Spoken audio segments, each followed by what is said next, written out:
शेषार्जुवंशकलशोदरिपूर्णचन्द्रम् श्रीमन्नृसिंहगुरुवर्यवनाब्जवृन्दम् श्रीमन्ननन्तगुरुवर्यसुतं गुणाब्धिम् सन्तकुमारगुरुवर्यमहं प्रपत्ति।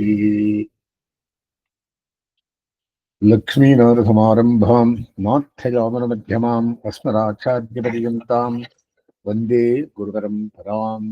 இன்றைய தினம் ஒரு ஸ்ரீவைஷ்ணவனுக்கு அவசியம் பரிகிராக்கியங்கள் 12. முதல் வார்த்தை. அதான பிறகு ஸ்ரீ வைஷ்ணவர்களை 10 விதமாக நினைக்க வேண்டும். பிராகிருத்தர் மாதிரி நினைக்க முடியாது. மூணாவது, உடலை நெருக்கி உயிரோடு குரு கொண்டாடுகை போலே நாரங்களை நெருக்கி நாராயணனை கொண்டாட வேண்டும். 4வது, ஸ்ரீ வைஷ்ணவரை நெகிழ நினைந்தால் அப்பிரதிக்கிரியை 3 மாதிரி. ஸ்ரீ வைஷ்ணவர்கள் குத்தம் நத்தமாகவே கொள்ள வேணும் என்கிறார். அடுத்தது சோமாசி ஆண்டானுக்கு அப்பிள்ளை அருளி செய்கிறது. அடுத்தது ஸ்வரூப உபாய உபேய விரோதி ராகம் துவேஷம் ஒருவனுக்கு ஏது என்று நிரூபிக்கிறார்.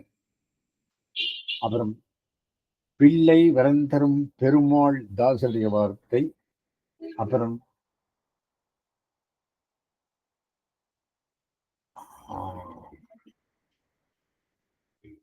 அச்சூத் அப்படின்னு என்ன சொல்றான்?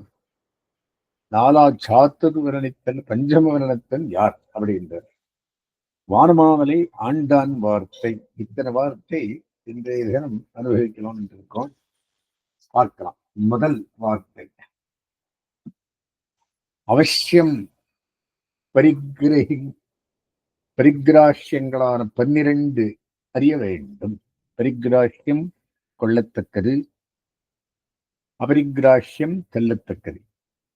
அவையாவன ஆகார நியமமும் விஹார நியமமும் அன்ன நியமமும் போஜன நியமமும் ஸ்நான நியமமும் ஸ்வரூப நியமமும் உபாய நியமமும் உபேய நியமமும்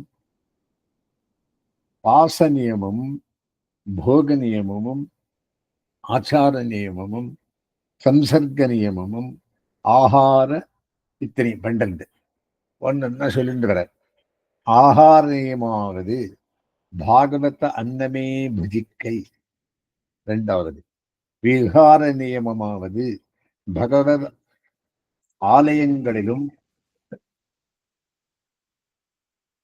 திரு நந்தனவனங்களிலும் சுவாச்சாரியம் சஞ்சரிக்கும் ஸ்தலங்களிலும் மற்றும் விலட்சணமான ஸ்தலங்களிலும் சஞ்சரியாதே மற்றவிடத்திலே சஞ்சரிக்கை. அந்த நியமமாவது பிராகிருத்தனிடத்தில் தன்னை கீழ்ப்படுத்தி ஆர்ஜியாதே அமுதபடி சாத்துப்படி ஸ்ரீகாரியம் முதலானவற்றுக்கு அருகமான திரவியங்களுக்கு கர்த்தவியத்தையா அனுகூலரை நெருக்கி ஆர்ஜியாதே ஸ்வக்ஷேத்திரத்தில் ஸ்வசரீரத்தில் கிருஷபண்ணியாதல் அனுகூலனுடைய ஸ்நேகத்தால் வந்த திரவியமாதல் மாதூகரம் முஷ்டியினால் ஆர்ஜித்த திரவியம் ஸ்வீகரிக்கையும். அவரம் அடுத்ததை போஜன நியமமாவது இப்படி ஆர்ஜிதமான திரவியத்தை பாகவத விஷயத்தில் சமர்ப்பித்து பிரசாத பிரதிபத்தி பண்ணும் போது பிரசாத ஸ்வீகாரம் என்றும் சுன்னிவித்தி மாத்திரம் என்றும் தேக தாரண மாத்திரம் என்னும் புருஷார்த்தம் என்றிருக்கை. ஸ்நான நியமமாவது பாப விமோச்சனம் என்றால் பிரயோஜனாந்தர நினைவாதல், புண் கழுவுகிறோம் என்றாதல், அதிகாரி சம்பத்திக்கு உபலாகவாதல், அதிகார சம்பத்திக்கு உடலாகவாதல் ஷரீர மாலின்யத்துக்காக ஆதல் அன்றிக்கே பர்திருபோகத்துக்கு பதிவிரத்தை ஸ்நானம் பண்ணுமா போலே பகவன் பாகவத தமாராதனம் செய்கைக்காக ஸ்நானம் பண்ணுகை. அடுத்தது ஸ்வரூப நியமமாவது ததிய சேஷமாயிருக்கை. உபாய நியமமாவது அனன்ய சாதனாயிருக்கை. உபேய நியமமாவது அனன்ய பிரயோஜனாயிருக்கை. வாச நியமமாவது அனன்ய பிரயோஜனரான மகாபாகவதருடைய திருமாளிகை கடைத்தரையிலே ஒதுங்கி வர்த்திக்கை. போக நியமமாவது அவர்களுடைய சேவையே எல்லா போகங்களும் வென்றிருக்கை. ஆச்சார நியமமாவது அர்த்தகாமாபிமானங்கள் ஹேதுவாக ஸ்ரீ வைஷ்ணவர்கள் திருவிள்ளத்திலும் ஆச்சாரியன் திருவிள்ளத்திலும் கரக்கம் வாராமல் வர்த்திக்கை. கடைசி இது 12வது சம்சர்க்க நியமமாவது சாத்விகர் அங்கீகாரம் உள்ள தேசத்திலே வகித்திருக்கை. இந்நியமங்கள் உண்டாய் போறவே இவ் அபராதங்களில் ஒன்றும் புகராதென்று அருட்செய்தருளினார். இது வார்த்தை. இந்த வார்த்தைக்கு ஒரு விளக்கம் இருக்கு. என்னது? இவ்வார்த்தையில் முற்கூறிய பாகவதாபசாரங்கள் ஏற்படாதிருக்க காரணமாக ஸ்ரீ வைஷ்ணவர் கை கொள்ள வேண்டிய 12 நியமங்கள் சொல்லப்படுகின்றன. அவையாவன ஆகார நியமம், அதாவது பாகவதர்களுடைய அன்னத்தையே பிரசாதப்படுகை. 2வது விஹார நியமம், அதாவது பகவத் சந்நிதிகளிலும் திருநந்தனவனத்திலும் தன்னாச்சாரியன் சஞ்சரிக்கும் இடங்களிலும் மற்றும் இத்தகைய சிறந்த இடங்களிலும் சஞ்சரித்துக் கொண்டு மற்ற இடங்களில் சஞ்சரியாதே இருக்கை. சஞ்சரியாதே மற்றவிடங்களில் என்னும் பாட்டத்தை மற்றவிடங்களில் சஞ்சரியாதே என்று மாற்றி படிக்க வேண்டும். 3வது அன்ன நியமம், அதாவது பிராகிருத்தர்களான அவைஷ்ணவர்களிடத்தில் அடிமை தொழில் செய்து சம்பாதிக்காமல் வைஷ்ணவர்களிடத்தில் அவர்களுடைய திருவாராதனத்துக்கு பயன்படும் அமுதுபடி சாத்துப்படி மற்ற கைங்கரியங்கள் முதலானவற்றுக்காக அவர்களிடம் இருக்கும் திரவியத்தையும் நிர்பந்தித்து பெறாமல் தன்னுடைய நிலத்தில் விவசாயம் முதலானவற்றை செய்தோ உடல் உழைப்பினாலோ ஸ்ரீ வைஷ்ணவர்கள் அன்பாக கொடுத்த திரவியத்தாலோ மதுகரமாகிற வண்டு புஷ்பங்களிலிருந்து அவற்றுக்கு வாட்டம் வாராறுபடி தேனை சேகரிப்பது போலே ஊஞ்சவிருத்தி செய்வதாகிற மாதூக்கரத்தின் மூலம் கிடைக்கும் சில பிடி அரிசிகளாலோ அன்னத்தை சித்தப்படுத்தி அதை எம்பெருமானுக்கு கண்டறப் பண்ணி ஸ்வீகரிக்கை. 4வது போஜன நியமம், அதாவது முற்கூறியபடி சம்பாதித்த அரிசி முதலானவற்றை அன்னமாக்கி எம்பெருமானுக்கும் அவன் அடியார்களுக்கும் சமர்ப்பித்து தான் பிரசாத ஸ்வீகாரம் பண்ணும் என உண்ணும் போது இது பகவத் பாகவத பிரசாரமாகியாலே கை கொள்ளத்தக்கது என்றும் தேகத்தின் உபாதியான பசியை போக்கிக் கொள்ளும் அளவுக்கே எடுத்துக் கொள்ளப்படுகிறது என்றும் எம்பெருமான் கொடுத்த தேகத்தை தரிக்கச் செய்யும் அளவுக்கே எடுத்துக் கொள்ளப்படுகிறது என்றும் நினைத்து போஜனத்தை புருஷார்த்தம் என்று கொள்கை. அஞ்சாவது ஸ்நான நியமம். அதாவது தீர்த்தம் முதலானவற்றில் ஸ்நானம் செய்வது பாபத்தை போக்கும் என்று நினைத்தோ தாழ்ந்ததொரு பயனை தரும் என்று நினைத்தோ புண் போன்ற இந்த சரீரத்தை பரிசுத்தப்படுத்தும் என்று நினைத்தோ மோட்சத்தை அடைவதற்கு இது தகுதியை விளைக்கும் என்று நினைத்தோ தீர்த்த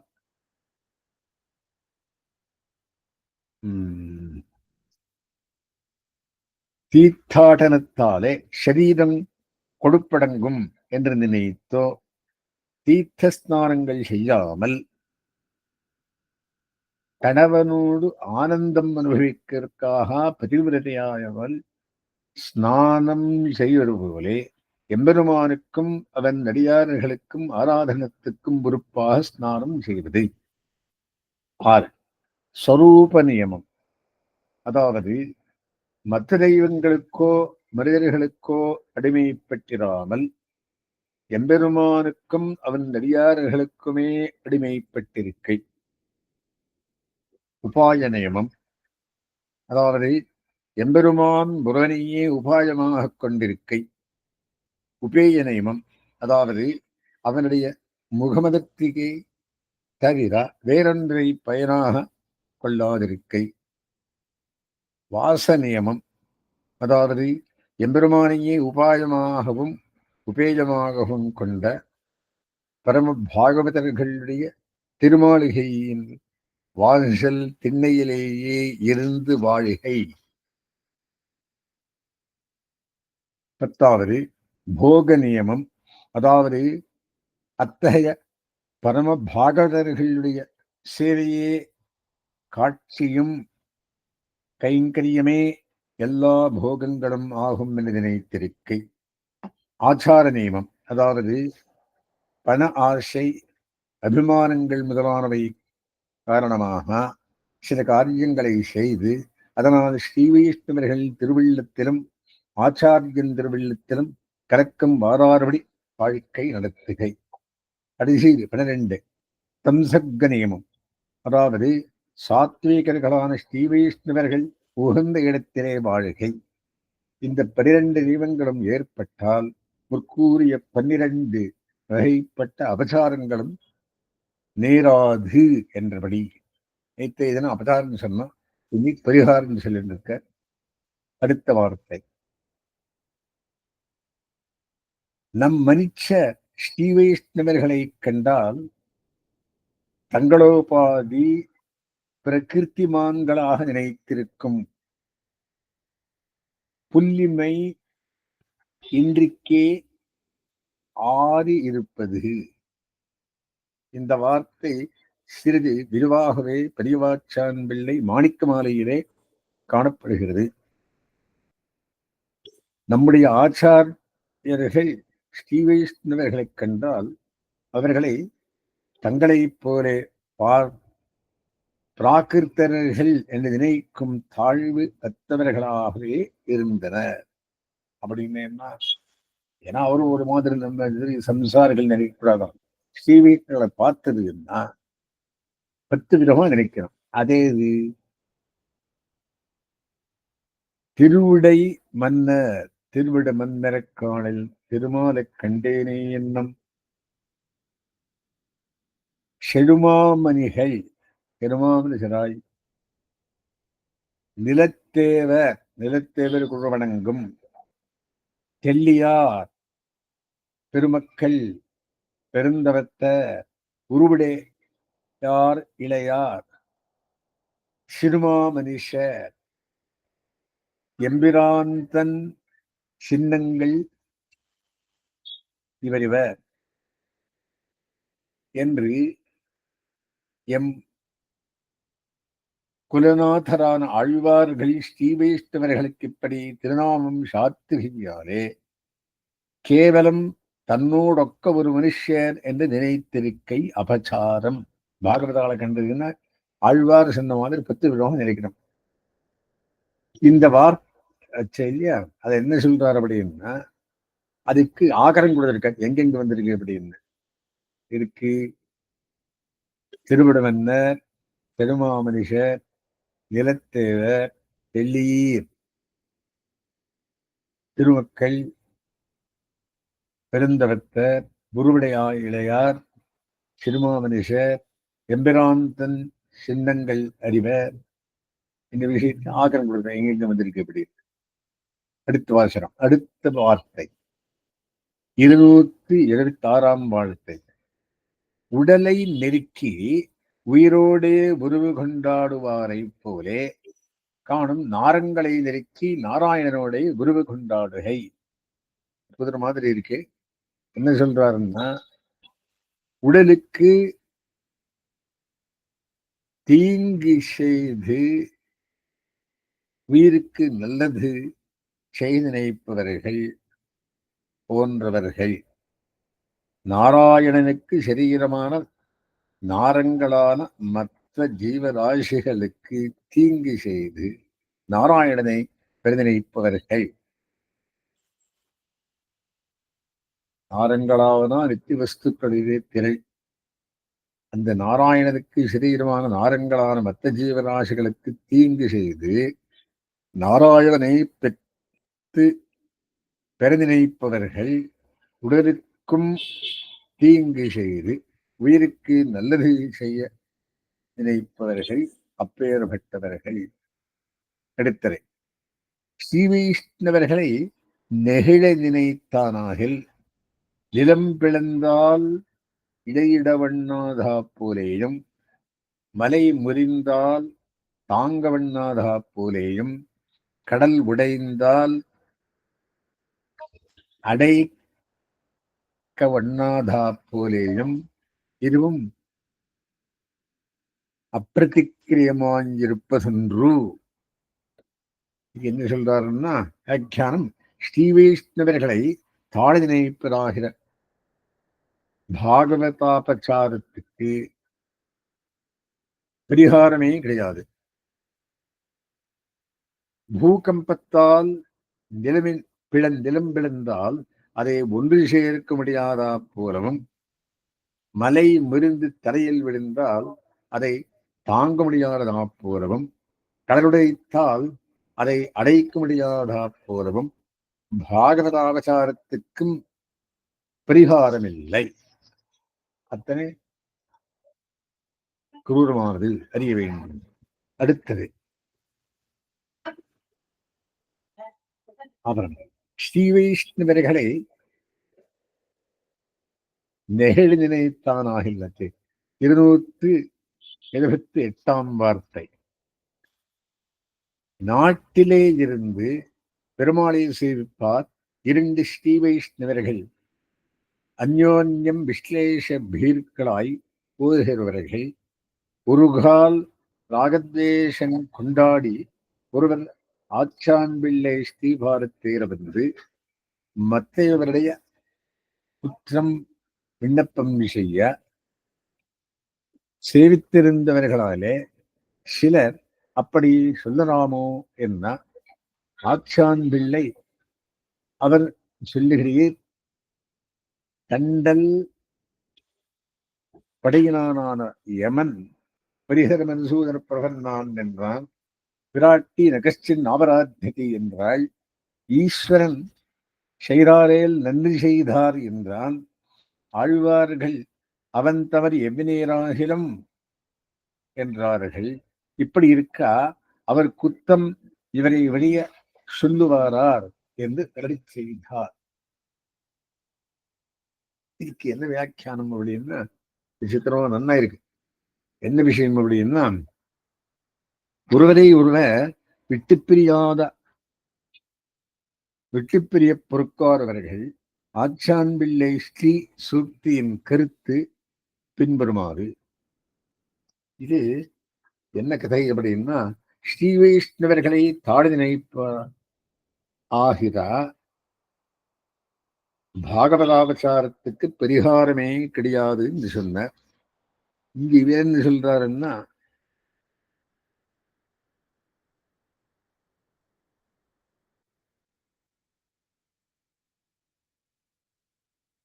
பிறரை சிக்ஷிப்பதற்காகவே ஏற்பட்ட யமன் பரிகர மதுசூதன பிரபன்னான்னு மதுசூதனனை சரணமடைந்தவர்களை கண்டால்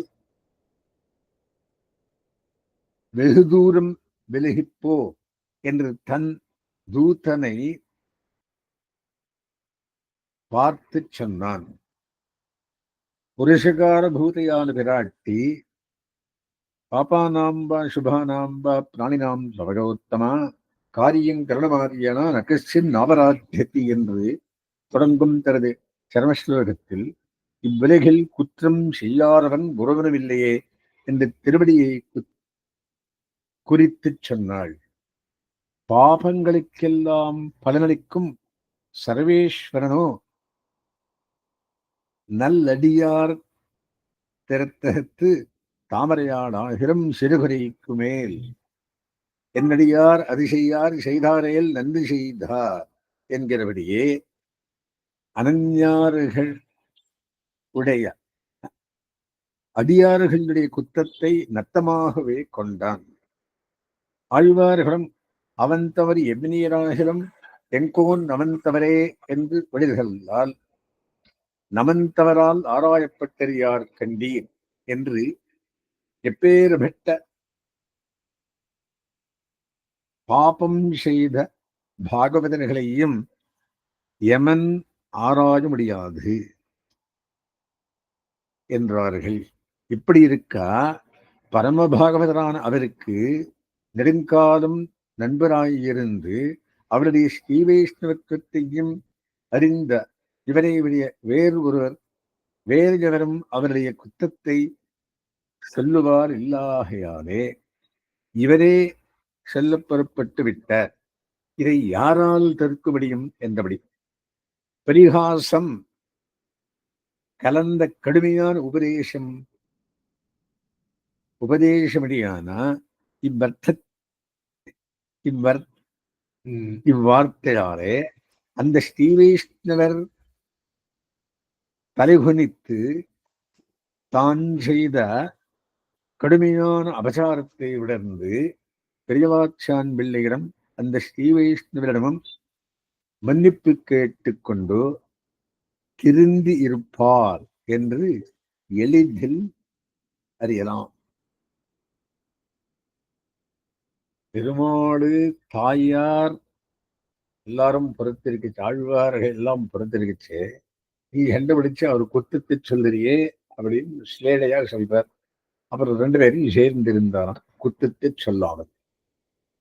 அடுத்தது சோமாஷி ஆண்டானுக்கு அப்பிள்ளை எழுதி செய்கிற வார்த்தை.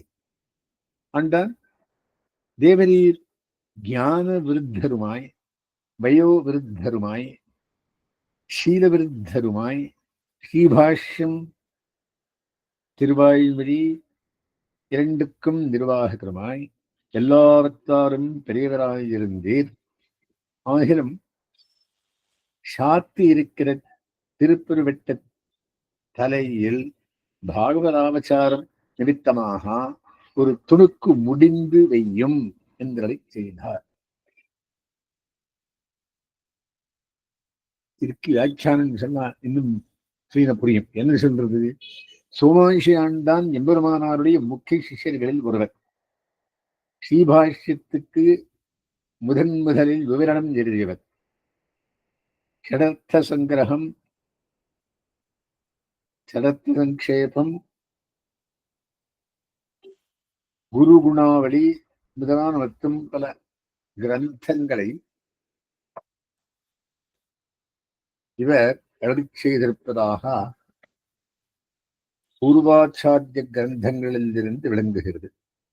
எம்பெருமானார் திருநாமத்தை இவர் அனுசந்திக்கும் விதமே தனிப்பட்டது என்று திவ்யப்பிரபந்த வியாக்கியானங்களில் எழுதி செய்யப்பட்டுள்ளது.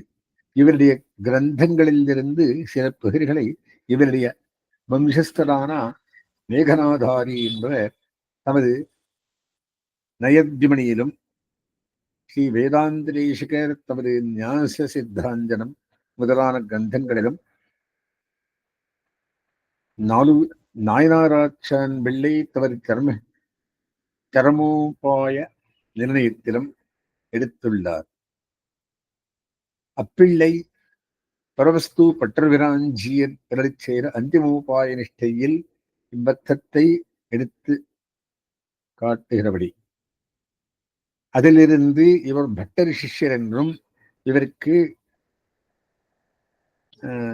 கடகத்து பிள்ளை என்றொரு பெயர் உண்டு என்றும் விளங்குகிறது. அப்பிள்ளை வார்த்தையின் கருத்து பின்வருமாறு. இத்தனை அவர் கதை சொன்னார். இப்ப அப்பிள்ளை பற்றி வார்த்தை பற்றி சொல்ல. அறிவு, பிராயம், நல்லொழுக்கம், உபய வேதாந்த நிர்வாகத்துவம் ஆகிய எல்லாத்தாலும் சோமாசியன்தான் பெரியவராய் இருந்த போதிலும் பாகவதாபசாரத்தில் சிறிது ஈடுபட்டிருந்தபடியாலே அதற்காக முந்தானையிலே ஒரு முடிச்சு போட்டிருந்து அது நேராதபடி ஜாகிரதையாய் இருந்து இரும் என்றை. அப்பிள்ளை பரமஹித புத்தியாலே சோமாசியாண்டானுக்கு இப்படி உபதேசித்தார் என்றும் அதற்கு பின் சோமாசியாண்டான் பாகவதாபசாரத்தில் ஈடுபடாமல் ஜாகிரதையாயிருந்தார் என்று கொள்ளலாம். பாகவதாபசாரம் பண்ணக்கூடாது என்று சொன்னார். அடுத்தது, எம்பெருமான் ஸ்வவிஷயத்தில் அபசாரத்தை செயலாவதுண்டோ என்று பொறுக்கும். பாகவதாபசாரமும் இவன் சாபலத்தாலே வந்ததாகில் சொல்லலாவதுண்டோ என்று பொறுக்கும்.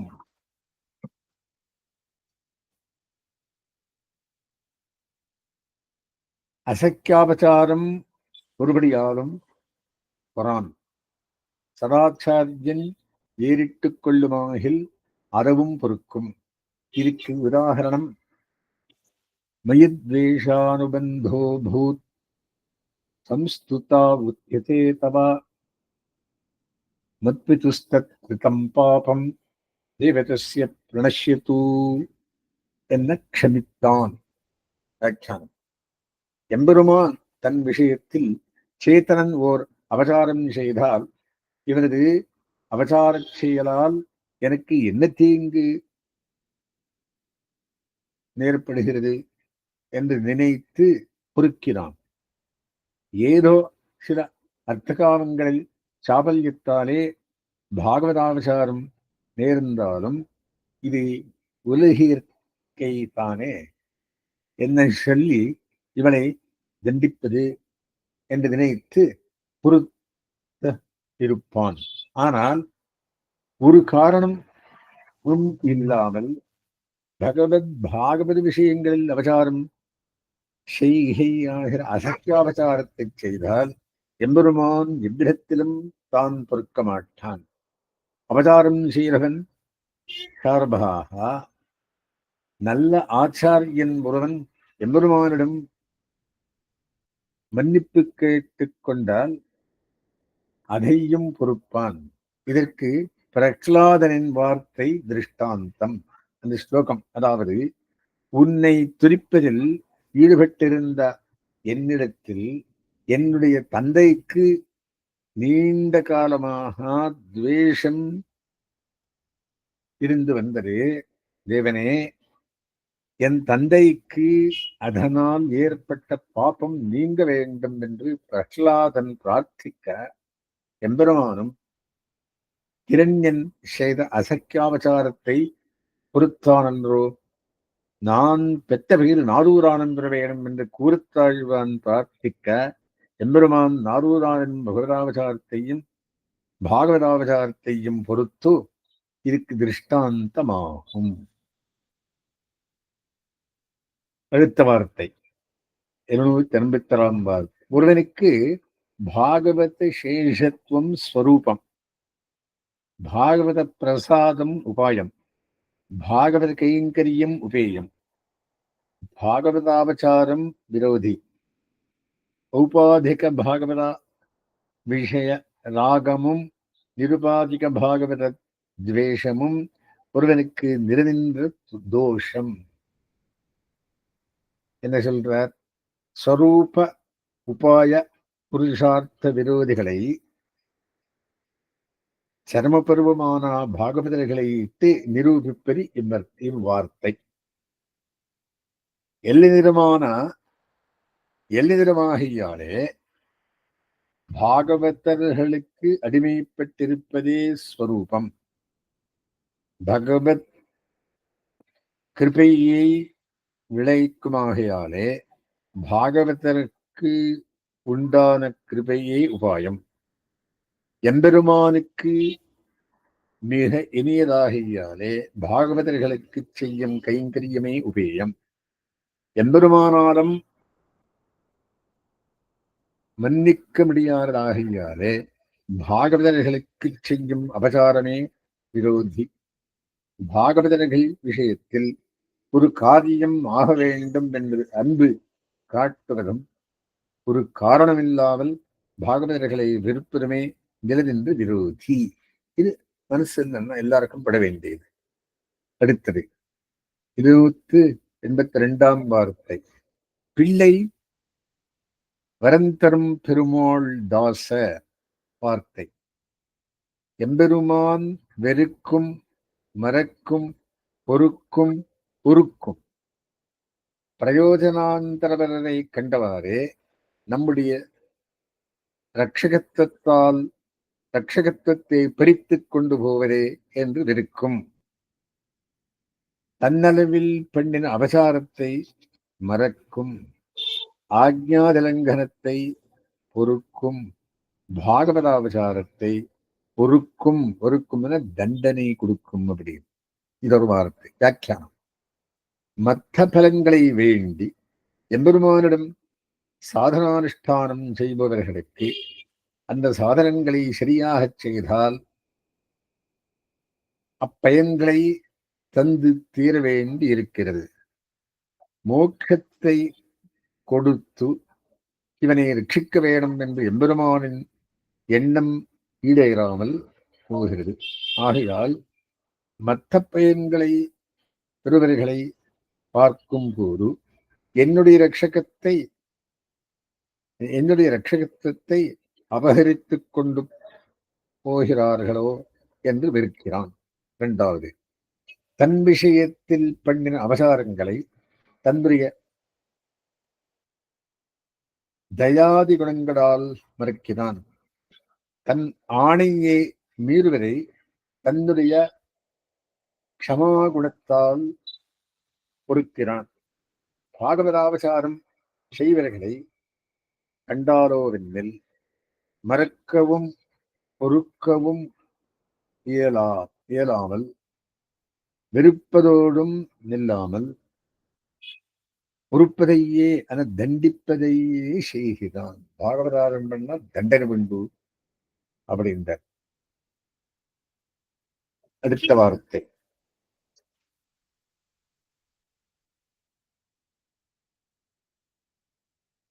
நடாதூரம்மாள் ஒரு ஸ்ரீ வைஷ்ணவர் கையை பிடித்துக் கொண்டு போகானிருக்க நடுவில் திருவீதியிலே ஒரு திருக்குறத்தில் ஸ்ரீ வைஷ்ணவர் அணுகிற கை கொடுத்து கொண்டு போகிற ஸ்ரீ வைஷ்ணவர் அவரை ஜாதி நிரூபணம் பண்ணி கடக்கப்போ என்ன ஆழ்வான் அத்தை கேட்டு மூர்ச்சித்தார்.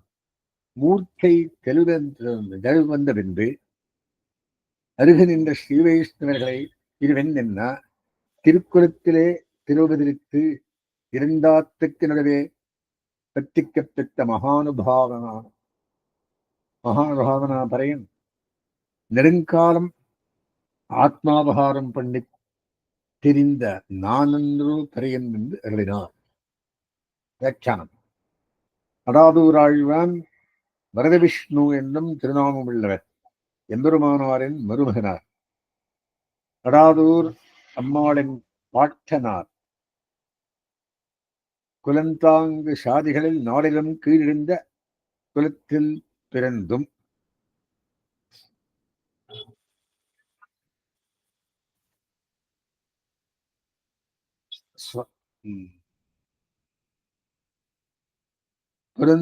பிறந்தும் வலந்தாங்க சக்கரத்தண்டல் வடிவண்ணக்கால் என்று உள்கலந்தவார் ஆகையாலே திருக்குலத்தார் என்று திருநாமம் இடப்பட்ட குலத்தில் பிறந்த ஸ்ரீ வைஷ்ணவர் இரண்டாத்துக்கும் நடுவே திருவரங்கத்திலே இவ்வார்த்தை நடாதூரம் ஆழ்வானின் மேன்மை மிக்க நெஞ்சையும் நைச்சானுசந்தானத்தையும் காட்டுகிறது. அப்படின்னு என்ன? விளக்கினுத்தாலே மூர்ச்ச போயிட்டார் கூறத்தாழ்வான். அவர் சொல்றார், இரண்டாத்துக்கு நடுவே ரங்கநாதர் சந்நிதியிலே ஸ்ரீரங்கத்தில் இருக்கிறவனுக்கு இப்படி சொல்லலாமா? நானே ஆத்மாபகாரம் பண்ணுறவன் நானே தரையினுடைய சொல்லிக்கிறார். ஆகையினாலே 783 அஸ்மத்குருசமாரம்பாம் யதிசேகரமத்யமாம் லக்ஷ்மீவல்லபபரியந்தாம் வந்தே குருபரம்பராம்.